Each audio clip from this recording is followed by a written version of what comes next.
Olá, sejam muito bem-vindos. Hoje, o nosso convite é para uma reflexão sobre uma das declarações mais profundas e transformadoras de toda a Bíblia. Uma frase que consegue resumir a própria essência da fé cristã. Estamos falando de Filipenses capítulo 1, versículo 21. Vamos começar a nossa análise. E aqui está ela, uma afirmação breve, mas de um peso imenso. Porque para mim, o viver é Cristo e o morrer é lucro. Essas palavras, escritas há quase 2000 anos, continuam a ecoar e a nos desafiar. Mas, para compreendermos de verdade o seu significado, precisamos voltar à sua origem. Então, de onde vem essa frase?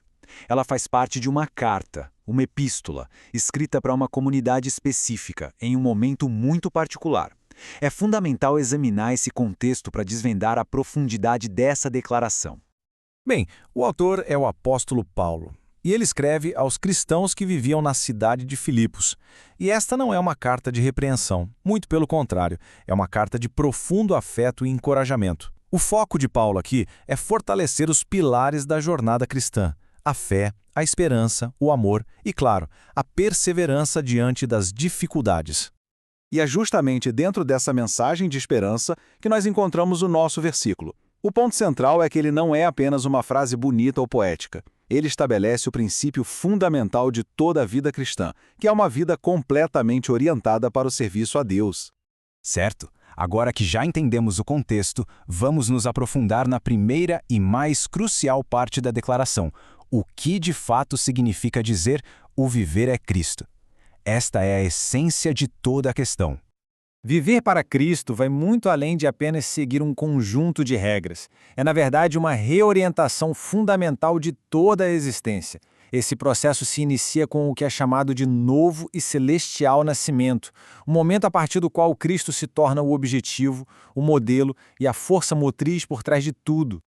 Existe uma analogia muito poderosa que ilustra essa ideia: Jesus como a pérola de grande valor.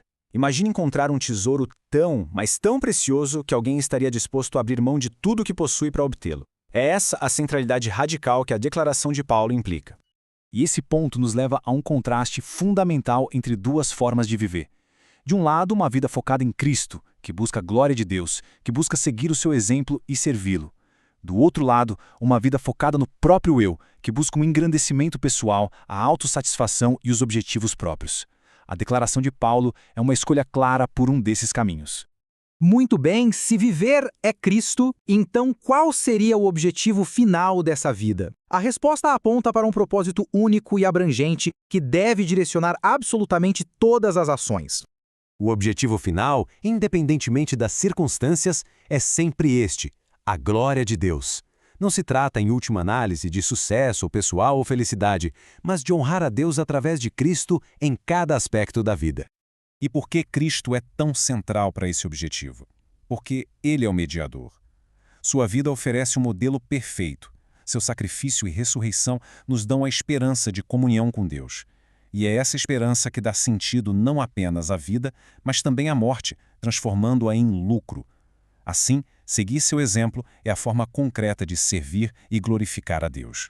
Este princípio, embora antigo, não é apenas um conceito teológico abstrato. Ele é, na verdade, um guia prático para a vida cotidiana. Isso demonstra como a palavra de Deus, mesmo escrita há séculos, mantém sua relevância e plenitude para os nossos dias. Então, como isso funciona na prática? O processo pode ser dividido em 3 passos. Primeiro, a avaliação constante das decisões e dos atos diários, desde os maiores até os menores. Segundo, uma mudança de perspectiva analisando essas ações não do ponto de vista pessoal, mas sob a ótica de Deus. E, finalmente, o terceiro passo, direcionar cada ação com o objetivo final de glorificar a Deus. O resultado de seguir essa direção é uma vida transformada. A declaração de Paulo deixa de ser apenas uma frase para se tornar uma inspiração ativa, um chamado para viver de uma maneira diferente, em alinhamento completo com os princípios da palavra de Deus. E isso tudo nos leva a uma poderosa questão para reflexão. Alguém poderia olhar para os seus negócios, sua rotina, suas ambições e dizer com total honestidade: para mim, o viver é Cristo? Ou a motivação principal seria, na verdade, o engrandecimento próprio? Para encerrar, a nossa análise nos deixa com este lema poderoso e desafiador: Apenas 2 palavras que conseguem encapsular a dedicação total que o apóstolo Paulo descreve. Pronto para ambos? O que isso significa? Significa estar preparado tanto para o trabalho quanto para o sacrifício, tanto para viver quanto para morrer. É o estado de prontidão de alguém cuja vida está inteiramente entregue, vivendo somente em Cristo e para Cristo. A questão final, portanto, não é apenas o que significa viver, mas para quem se vive.